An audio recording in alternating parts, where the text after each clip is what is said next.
All right, it's over. Kansas Jayhawks 34, Fighting Illini 23. First half, Kansas absolutely bullied Illinois. Illinois went from the Fighting Illini to the lay down and take it Illini. It was an embarrassment on every level.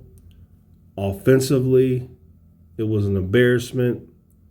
Pathetic play calling. Defensively, pathetic. The defensive front, non-existent. The secondary, trash. Kansas took advantage, and they gave it to them. What a nightmare the first half was. So, after having the 28-7 lead, we go into the second half, and Kansas, I assume they got really comfortable. And when you get comfortable, you start to take the foot off the pedal. You feel pretty good about what you're doing. Feels pretty easy. And the next thing you know, you score 6 points in the second half. Illinois scores 16. Illinois wants to show some fight. Once the bully decides to relax a little bit. The most surprising thing in the game is Luke Altmaier with a 72-yard touchdown run. Who in the world could imagine that ever happening? That was the shock of the game. As far as passing, 202 yards, a touchdown, 2 picks, horrible. Rushing the ball, once again, our quarterback is the leading rusher. Who would have thought that? Reggie Love with 8 carries, 45 yards. Josh, 4 carries, 20 yards. Caden, 1 carry, 5 yards. It's hard to run the ball when you're losing 28-7. So that explains that. As far as the receivers, Isaiah Williams is a small receiver, and it was really a bad decision to throw Isaiah Williams a challenge ball that's going to be contested, where he has to rise up and snatch that ball. He's a little receiver. In that type of situation, Casey Washington has already proven he's a bigger receiver, and he's already proven he can go up and snatch that ball down. So if he could do that play over again, I promise you, he's not looking at Isaiah Williams. He's going to look at somebody else, preferably Casey Washington. And Tip Ryman, 1 reception, 4 yards, a touchdown. Why he's not a focal point for their offense, I will not understand. I promise you guys, Tip Ryman is the type of player that will get drafted by New England and be a Pro Bowl tight end. Why we can't use him correctly is mind-blowing. That goes to the offensive coordinator. Kansas, their receivers had an easy night. They literally could do anything they wanted to do. Our secondary is so horribly bad, and it's understandable. We lost everyone in our secondary, and the majority of them are in the NFL now. So that's understandable. We are not Alabama, Georgia, Michigan, Ohio State, and we will never be those teams. So when we have a position that's filled with talent and they go to the NFL, we're not going to be able to replace them like those schools can. So we're taking a step back with that.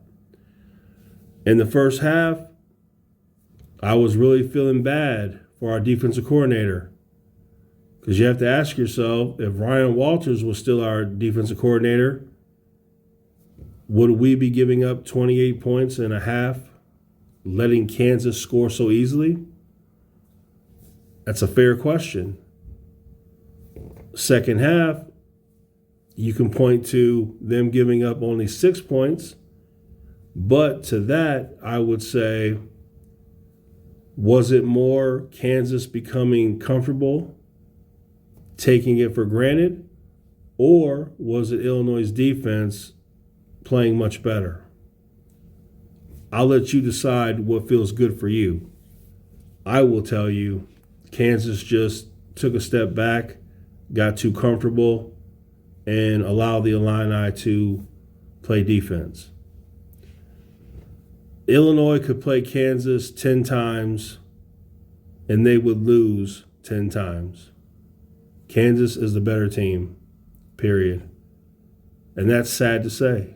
It really is. So, yeah, Illinois had no answers in that first half for sure. Some of the passes that were completed, you have to question how. Like the one play where there's pressure on whatever quarterback it was for Kansas. I think it was Neal. And he rolls out. He's being pressured, throws the bomb, and our corner is so horribly bad that he allows the player to catch it. Our secondary, I've said it already a few times, it is really bad. We need our defensive front to apply so much pressure. You know, a tremendous defensive front can take below average corners and make them average. So we need our front seven to perform at a very high level. And so far this year, hasn't been happening. If this continues, there's going to be a lot of talk about possibly looking to get another defensive coordinator and a different offensive coordinator. Now, looking at Illinois' schedule here, it's pretty obvious after what we've seen tonight, they are not going to beat Penn State. And I can't wait for that game because I can't wait to see Drew Aller play. You know, when you watch other teams play and you see their quarterback play and you see their running backs and their defense, and how lucky are some of these teams to have star players. You're truly blessed. So we're going to lose that game. And then we have FAU at home. We'll win that game, hopefully. We'll lose at Purdue.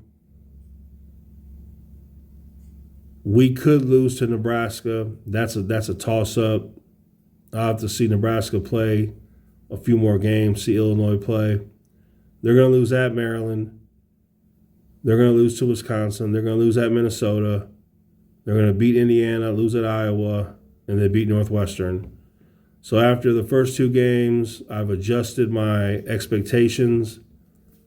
I now see the Illini winning no more than 1, 2, 3, 4, at most 5 games this year. But when you lose your defensive coordinator, when you lose your secondary, and you're not a premier program, you take a step back, I guess. All right, guys, let me know in the comments your thoughts.